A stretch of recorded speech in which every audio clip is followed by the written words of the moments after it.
አቴ ከክብርት ይታይሽ ወርቄ ከአባቴ ከክቡር በላይ ፈንታ አብሽካን ተወልጃለሁ። አብሽካን ጊዮርጊስ ክርስትና ተነስቻለሁ ዳንግላ ወረዳ። አሁንም ያንን ቦታ ገዳም አድርጌ ያስተዳድራለሁ። ታላቁ አባቴ ደግሞ ሙሌ በላይ የሚባል ክርስትና ያነሳኝ ያለቃ በላይ የስልሳው ልጅ እሱ ክርስትና አንስቶኝ አስተምቆኝ ከዛ በኋላ በ4 ዓመቴ ወደ በ3 ዓመት ገና አንጻንሳለሁ ጊዮርጊስ ቸፈር ወረዳ ትንሽ ጊዜ ቆይተናል። በ5 ዓመቴ ወደ ናዳ ማርያም መጥቻለሁ።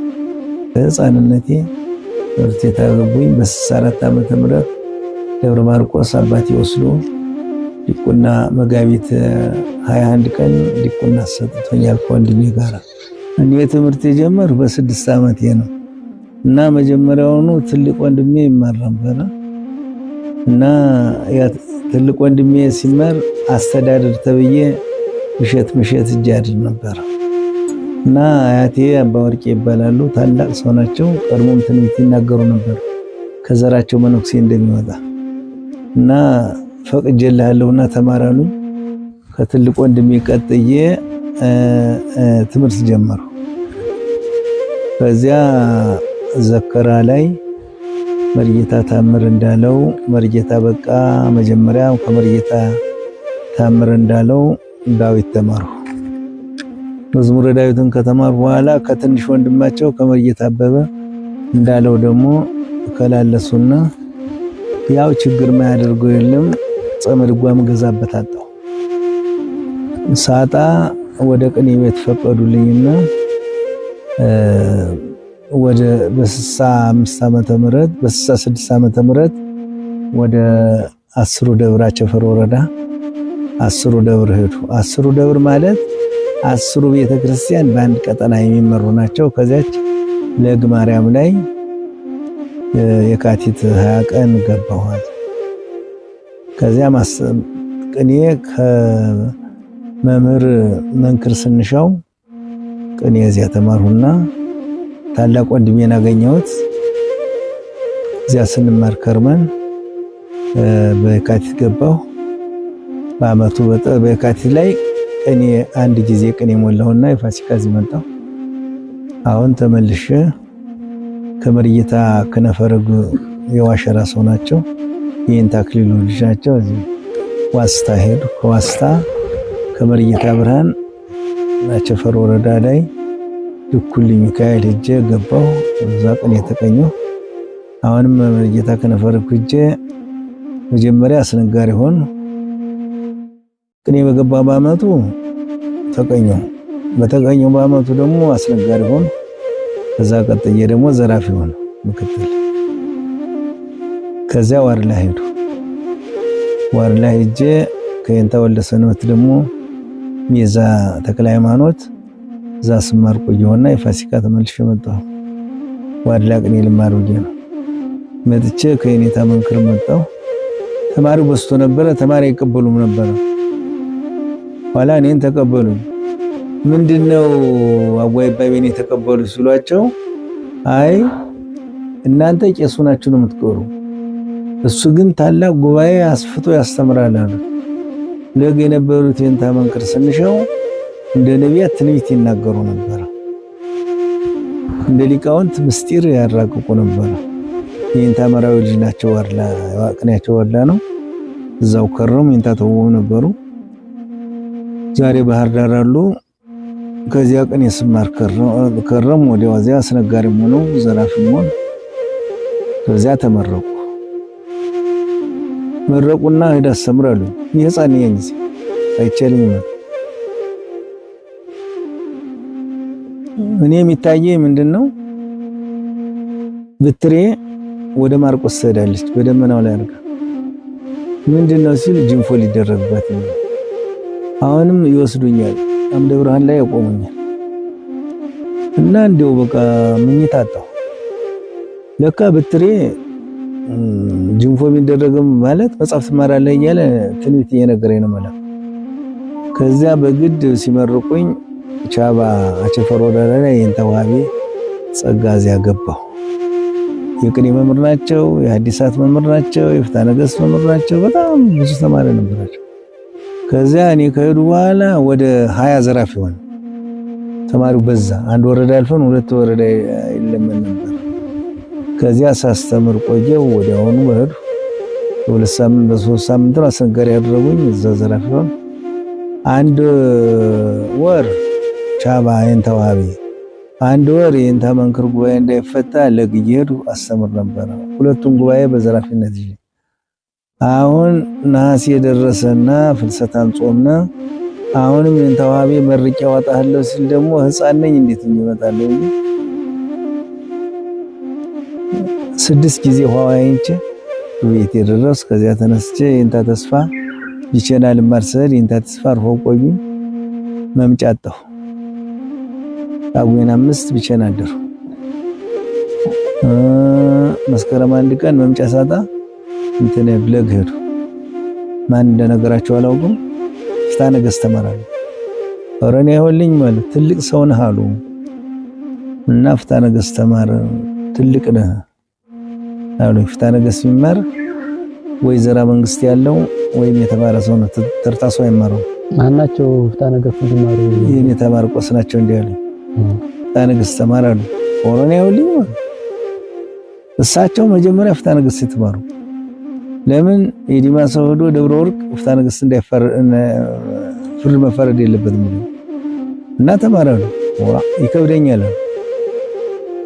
ኋላ የእንታ ገብረ ወልድ የሚባሉ የቅኔ መምህር ነበሩ። ከዚያ መንገድ ጀመር።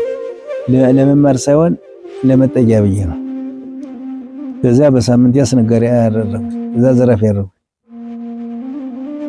እና እሳቸውን በትርፍ አንዳንድ ጊዜ ለባቀመር አዋጅ ምናምን አስጠናቸው ነበር። የእንታ ገብረ ወልድን ዛሬ አርፈዋል። አዲስ አበባ ባታ ላይ ነው ያረፉ። ሐዲሳት ተምረዋል። የዋርላ ቅኔ ይችላሉ። ከዚያ አሰቡና ሐዲሳት ጀመሩ። ኋላ በመጨረሻው ልማር ሆን ስላቸው አይቀድም ሐዲሳት ብላለኝ። ሐዲሳት ጀመሩ። እድሜ ካለኝ አስተምርሃለሁ አሉ። እሺ አሏቸው። ከዚያ ሐዲሳት እያስተማሩ የእንታ ገብረ ወልድ ሄዱ። ሰፊ ትምህርት ቤት ነበር። ቀን ያስተምራሉ በትርፍ ሰዓት። ሌላም ዘራፊዎች ይመጣሉ። ከዛ እኔ ጋር አብረን እያስተማርና የቅኔው መምህር የእንታ ሄይስ ይባላሉ። ግን የእሳቸው ተጠግተን እሳቸው ደሞዝ ይበላሉ፣ እኛ እናስተምራለን። እና ብዙ ጊዜ ብዙ ደቀ መዛሙርት አውጥተናል።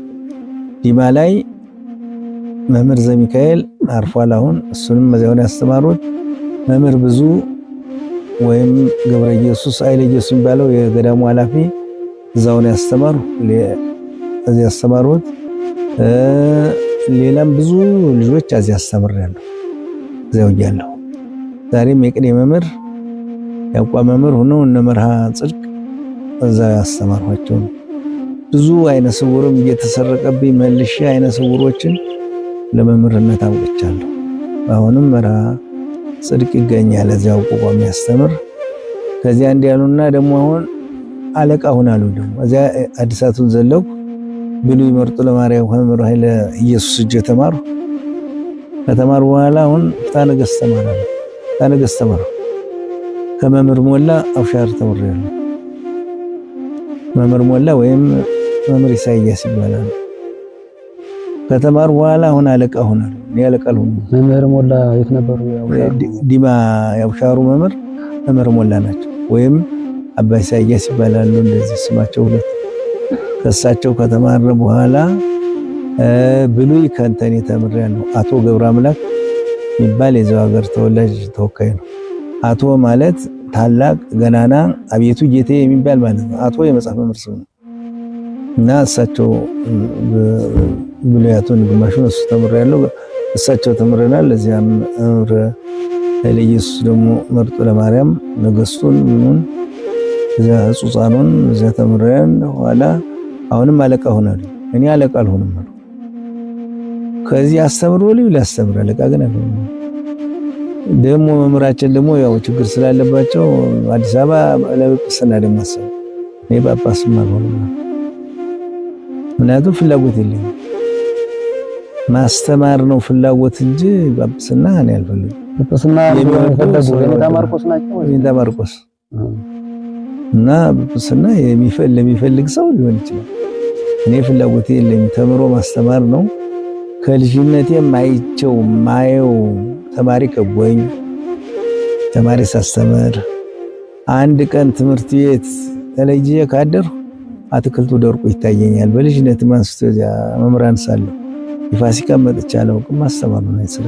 ቀድሞም ሳለሁ እስከ 9 ሰዓት ምሽት አስቀጽል ነበር እና ይሄንን አይተው ትጋቴን አይተው ይሄን ተዋቢ የተወለድ ከሰው ነው ወይስ ከምን ይሉኝ ነበርና ስሜ ይሄን ተዋቢ የሚሉኝ ነበረ። ይባቤ መላእክት ነበር። ፍጥረትህ ከመላእክት ነው ይላል። እንዴት አደክም ይላልና ያስቀጽል መጣው በዱላ መጣው ነው ወደ ቤት የሚሰዱኝ። ከምንም ከሆነም ይነካካ ጸባይ የለኝም። ከዚያ ሲያስቸግሩኝ ተነስቼ ተማሪዎቹን እሁድ አስወጣቸው። ሰኞ ልብሴን አኑሬ ኩታዬን እስከ ደብረ ወርቅ በወዘን ተጓዝ። ለምን የቢቸና ወረዳ መጣው ሊቀመኖሩን መታወቂያ ሰጠ ብሰደው አንተን እናስራለን አሉን። መታወቂያ አጣሁና ከዕለታት አንድ ቀን አንድ ካህን ነበረ ሊቀመኖር ጸሐፊ ግስ መጥቶ ባይማ ተነስቶ ይሰማና ቃሉን ጻፉና እንካማ ሀብቴ ፈረምበት ነው የት ያልነው አለኝ። መቼም አረቂ አንዳንድ ጊዜ ጥሩ ነው። ስካር ስርቆት አንዳንድ ጊዜ እንደው ለሚጠቀምበት ይጠቀማል። ስከሩ ማለት አይደለም ሰክሯል። እና ማይተም አረገልኝ ደስ አለኝ። በመስከረም በጥቅምት ልወጣ ያችን ማይተም ያዝ። መምህሩ ደግሞ ነበሩ። እሳቸውን ፈልጌ ሰድ ሞቅ ብለው አገኘኋቸው እና ምንድነው የሚባለው ስለ ፍቅር በስማም ትቅር ይባላል። ሄዱ። ምን ሆነ ነው አንተ አሉ። መታወቂያ ጸበል ሄደ። አረቂ አጠጣም አሉ። እኔ አረቂ አልጠጣም ነበር። ለመታወቂያ ብዬ ትንሽ ቀምሻለሁ። የዛ ጊዜ ሞቅ ስላላቸው ዝም ብለው አተሙበት። ምን እንደሆነም አላነበቡት። ማንበብ የግድ ነው። ሳይነበብ አይተማድ። 2 መታወቂያ ያዝ። ከዛ ወዲያ መጻፊያን ዕቃ ቤት አገባውና ሰኞ ከዚያ ወጥቼ ሞጣ አደር። መንገድ አልነበረም። በሞጣ ተነስተን ባህር ዳር ገባና ረቡዕ ባህር ዳር ገባና ጥቅምት 19 እንተኔ ነበረ ሐሙስ ነበረ 20 ከዚያ ከገባነ በኋላ እኔ የመጣው መጽሐፉን ለሀገሬ አሁን ላለሁባት ያደጉባት ቤተክርስቲያን ለናዳ ማርያም አስረክቤ ወደ ጎንደር ወይም ደግሞ ጫካ ዋልድባ ልሄድ ብዬ ነበር እቅዴ። ነገር ግን በሱባኤም የሚነገረኝ ትምህርት እንደማስተምር ሀገሩ ላይ ቤተክርስቲያን እንደምሰራ ገዳም እንደማቋቁም በልጅነቴ ማስቶ ይነገረኛል። የታወቀ ነው። እኔም አውቄው ነው የመጣው። ግን እኔ በግድ ጫካ ልገባ ነበር የመጣው። ጎንደርም ደግሞ ትምህርት እንደገና ልከልስ ብዬ ነበር። ኤልያስም ሄጄ ነበር። ብዙ ቦታ ሄጄ ነበር። ግን እንደ የኔታ ማርቆስ ያለ አስተማሪ የለም። አባ ማይቶትም ነግረውኛል። የትም ቦታ ብትሄድ እንደሳቸው ያለ መጽሐፍ ማስተማር አታገኝም። ማናቸው አባ ማይቶት? አባ ማይቶት እዚህ ዘከራቦ ነው የነበሩ እና አባ ማይቶት በእኛ በሀገራችን አባ በራ ነው የምንላቸው። በጣም የተማሩ ናቸው። በጣም የተማሩ ከነ መምህር ፍስሐ ደብረ ሊባኖስ የተማሩ የና አቡነ ቴዎፍሎስ ጓደኛ ናቸው። አሁን በቅርብ ጊዜ ባህር ዳር አርፈው ጊዮርጊስ ተቀብረዋል እና ያለሳቸው ምንም አታገኝም ብለው ነግሮኛል። እኔም ዞር ጎንደርም ልሄድ ነበር። ያው ከዚያ በኋላ ሀገር የገባው ሐሙስ ገባው። ሐሙስ ገብቼ አንዲት ባይታዊት ነበረች እና ቤተክርስቲያን አገኘኋትና ሰላም ተሰጠኋት። ያው እንደ እናቴ እኔ እናት አላውቅም እንጂ ያሳደገችኝ ናት ቤተክርስቲያን ሳድር። በዚያ እሷን ስላት አይኗን ታወራገኝ። ምን ነሽ ነው ታወረሻል ስላት አንድ ልጅ ነበር አብሮኝ ዓርብ ዕለት ሄደ። በቤቴ ሰው አምጪ ብላት እምቢ አለች። ሰኞ ወጥቼ ልሄድ ጧት አወረችኝ። እኔ ዲማ ስነሳ እሷን ስታውራት አንድ ሰዓት ነው። ኋላ እንዲህ ያለች ኋላ ናም አለች። ስለዚህ ሁኔታ በነገሮች ላይ እንጂ ወደ ናዳ ማርያም የደረሱት ወይም የገቡት መቼ ዓመተ ምህረት ነው ማለት ነው? በ79 ጥቅምት 20 ነው የገባው። ጥቅምት 20 1979 መልካም ሐሙስ ቀን ነው የገባው። ከዛ በኋላ እና እንዲያ ብዬ የገባው ዓርብ 21 ነው። ቅዳሜ 22 ከኛ ከገዳሙ በስተምስራቅ ኡራየሱስ ሲባል የአቡነ ዮሐንስ ገዳም አለ። ከዚያ ተሳልሜ እሁድ ዕለት መጽሐፉን አስረክቤ ሰኞ ጎዳና ልቀጥል ነበር እና ብዙ ሰዎች አብረው ነበሩ። ከሸዋም ከጎጃም ከጎንደርም ያሉ ብዙ ተማሪዎች ነበሩ። ከዚያ እሷ ምን አለች? ናም አለች፣ አንተ የሴት የወንድ ገዳም ይቋቋማል እኔ አላየውም አለች። አንቺ ዝም በይ ስላት ሙት አለች። የሴት የወንድ ገዳም ይቋቋማል እኔ ግን አላየውም አለች። ተይ ብላት ምን ማለት እዛ ቆየና ዛሬ ትምህርት ቤት ተተከለበት ዘንድ ሜዳ ናት። የአባቴ መሬት ነው። ከዚያ ላይ እንጂ ቁሜ ወደ ኡራየሱስ የሚሄደው ሰው አንተ ይባባላል፣ የኔታ ይመጣሉ፣ ትምህርት ቤት ይተከላል፣ ገዳም ይተከላል ይባላል ይላል። በጫካው ሲሄዱ እኛን አላዩንም እና አባቴን ጠየቁት፣ እቺ መሬት ምንድነው ወዘን ያረጋት ስለው የበሬ ሳር ላረጋት አለ። አይ በልተው አንተ ደግሞ አንተ ባላወቀው እግዚአብሔር ባወቀው እቺ መሬት ነፃ ያደረጋት ለትምህርት ቤት ነው። የኔም ዝማ እሷ ጋር አደርና 21 ቅዳሴ አስቀድሰን እዚያ ገዳሙ ደርሰን እሁድ ዕለት ቤተክርስቲያን ቆይቼ ሰኞ ዕለት ከዚህ መጣ የማይባል ተማሪ ነው እና ድብቃላ አባ መኮንን የሚባሉና አባ ገብረ ስላሴ ነበሩ። ለአንድ ዓመት ብለው ማለት ለአንድ ዓመት ባካሉ። ከዛ በኋላ ማስከኞ ትምህርት ጀመርን። ያለውን ቦታ አባቴ ሰጠኝ። ትምህርት የተከለና በጥቅምት የመጡትን ተማሪዎች ዲያቆናት የመጡትን የህፃናት ታሪክ ስለ የገላ ህፃናት ስለሚተረክ ያንን ወደ ቤተክርስቲያን ያለውን አንዱን መስመር ወይም ውለክ ቤተልሔም አሉት። መጽሐፍ መጀመሪያ የጀመረው መስከው ይባላልና መጀመሪያ የጀመረ እሱ ነው። እሱን ደግሞ የእሱን ቤት ደግሞ ጽርሐ ጽዮን አሉት። መንፈስ ቅዱስ የወረደበት ኤፍራት አሉት። ፈሪያታ ማለት ጸዋሪተ ፍሬ ማለት ነው።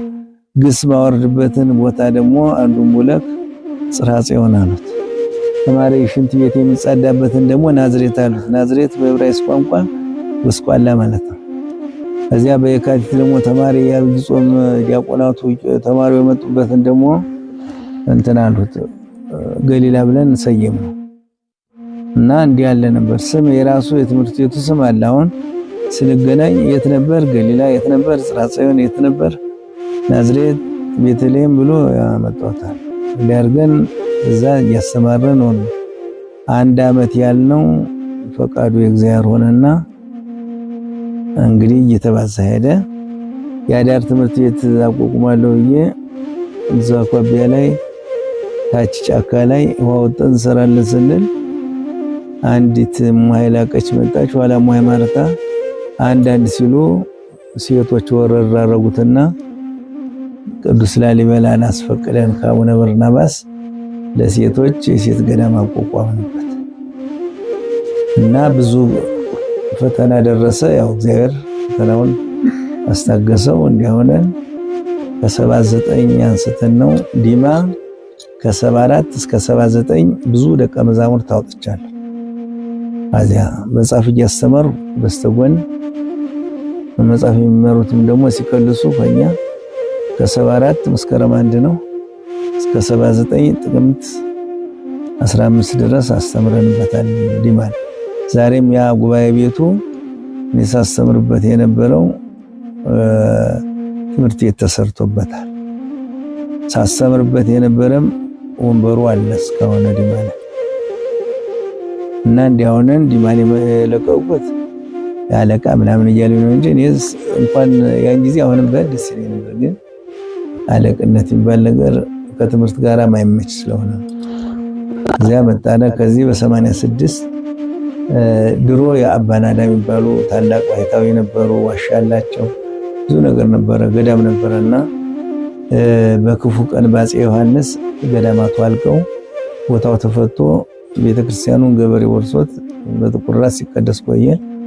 በ86 ዓመተ ምህረት አቡነ በርናባስ ፈቃድ ኤጲስቆጶሳትን አምጥተን ጥር 20 ቀን እንደገና ያው ታድሶ ማለት ነው ገዳም አድርገናል እና አሁን በእመቤታችን በስተሰሜን ያለው የሴት ገዳም ክብረ ደናግል ናዳ ቅዱስ ላሊበላን እንሰክለንበታል።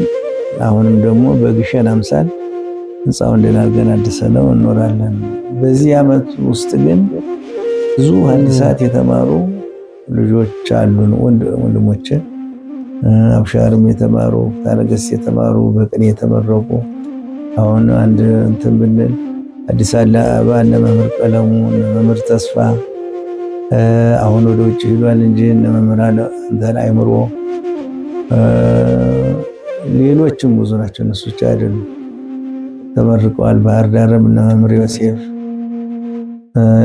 እንተኔም እሱ እነ መምህር በትሩ ምራዊም እነ መምህር ዮሴፍ እንተኔ እሱ ሰናይ እነ መምህር ይትባረክ ዱር ቤቴ እነ መምህር ኪዳነ ማርያም ባህር ዳር እነ መምህር ጻድቁ ሀገረ ስብከት የሚሰሩት ሜጫ ላይ እነ መምህር መልከ ጼዴቅ ሜጫ ወረዳ ኮሶበር ደግሞ እነ መምህር ስሙር ዞን ሀገረ ስብከት ሆነው ያሉት። ሌሎችም ደግሞ እነ መምህር መዝገቡ ታላቁ መዝገቡ እነ መምህር መሰረት ከዚህ እስከ አፋር ሀገር እስከ ውጭ ሀገር ብዙ ተማሪ አስተምረናል። እግዚአብሔር የተመሰገነ። ተማሪ አደጋ ደርሶናል ነው አስተምረው ነው ደግሞ በሞትም እንኳን የተለየምን ወዛት ይል አሁን እያስተማርናልና አሁን እድሜ ካገኘነ ደግሞ አንደበታችን ስለሚዘጋ ላስተምር ሐሳብ አለኝ። መምህር ሹመትም እምቢ አለ፣ ጵጵስና አለቅነትም እምቢ አለ ብለው ወረቀት እንግዲህ አዚያው አስተምር ብለውኛል እና ይሄንን ግዝት አልፈቱኝም። ስላልፈቱኝ አሁንም እያስተማሩ ነው። እኔ አስተምራለሁ። ያው ተማሪውን ድንግርግር እንዳይል ብለን ነው እንጂ የዋሸራ ቀን ይማራል፣ የዋድላ ቀን ይማራል። በዋድላ ግስ እናወርዳለን። የጎንጅም ቢሆን ደግሞ እንደዚያው ተማሪው እንዳይከብደው እያለ ያው እናት ለልጇ ዳቦ ሰጥ ቅርፍቱን ከልታ ልብልብ እና ደብለቅለቅ እያደረግን እናስተምራለን እና እግዚአብሔር አንደበት እስከሚዘጋ ድረስ ለማስተማር ሐሳብ አለኝ። ያ የሱ ስራ ነው። ብዙ ነው እንጂ በዓመት ክረምት ወይም ደግሞ በዚህ ወራት አሁን ከ300 እስከ 500 ተማሪ ይኖራል። ሌላም ደግሞ በ82 83 በነበረው በአገሪቱ ወቅት የማንም ትምህርት ቤት ተማሪ ሲታፈስ የኔን አልነኩኝ። አካባቢ ያሉት ሊቀ መናብርቶች ስነግራቸው እኛ ሄደን ስናልቅ ነው እንጂ ሰውን ተማሪ ሚነካ የለም ብለውን ተማሪ ቤት ችግር አልደረሰንም በዚያ በደርግ ጊዜ። አሁንም ደግሞ በኮሮናው ጊዜ ደግሞ ኢትዮጵያ ኮሮና ትላለች። እንግዲህ ኮሮና ምን እንደሆነ አናውቅም። ያን ጊዜ ደግሞ አሁን ይፈታ ሲባል ደግሞ አይቻልም ብለው እንኳን ያቋቋሟት ከተማም ራሱ ገበያ ሰኞ ነበረች። ሰኞ፣ ማስከኞ፣ ቅዳሜ ሆኖ እንኳን ሊፈታ አሁን በወቅቱ ባለው ግርግር ብለውን ነበረ። አልተፈታ። ተማሪ ይማራል፣ ይሄዳል። ከትግራይ ይመጣል፣ ከጎጃም ይመጣል፣ ከጎንደር ከወሎ ይመጣል፣ ከሸዋ ይመጣል፣ ተምሮ ይሄዳል። አገዎች ይመጣሉ። አማርኛ መጀመሪያ እናስተምራቸዋለን። ከዛ በኋላ ግዕዝ ተምረው ቅኔ ተቀይተው ይሄዳሉ። ከትግራይ ይመጣሉ፣ ተምረው አማርኛ እናስተምራቸውና ከዛ በኋላ ግዕዝ አጥንተው ተቀይተው ይሄዳሉ እና ብዙ ተማሪ እናስተምራለን። በቀን ተቀምጬ እስከ 300 ተማሪ ማስነገር ይችላል። የማስነገር ችግር የለኝም። 400 ቢሆን ማስነገር ይችላል። ተማሪውም የኛ ተማሪ ክርክም ያለ ነው። እንዲህ መንዘባዘብ መጎተት ንባብ ያለው ቀድሞ እንደተማረው መጽሐፍ እንደሚያነበው ክርክም ያለ ነው የሚያነው እና ወደፊት የሚያሳስበው የቅኔ ንባብ እየጠፋ ነው ያለው። ወደፊት የሚያሳስበው በሀገሪቱ ላይ ትልቁ አደጋ ምንም በየቦታው ላይ ሐዲሳት አስተምራለሁ እያሉ መጀመሪያውም ጠፍቶ መጨረሻውም የጠፋበት አለ። ሰው እንዳቅሙ ስራ ነው የዲያቆን ሰውን ወረነ ነው እና እንደዚህ የሆነ ነው ችግር ያለው እንጂ ሌላ እኔ ችግር የለኝም። አሁን ማስተምራለሁ። መልካም። ስለዚህ አሁን ጉባኤ ቤቱ ያለበት ሁኔታ ምናልባት ከአሁን ካለው ነባራዊ አንፃር የተሻለ ተማሪ ቁጥር አለ ቢባልም ወደፊት ምን እንዲሆን ታስቧል? ቅድም እንዳልኩት ጉባኤውን ቤቱ እንዳየሁት እየፈረሰ ነው፣ እየወደቀ ነው።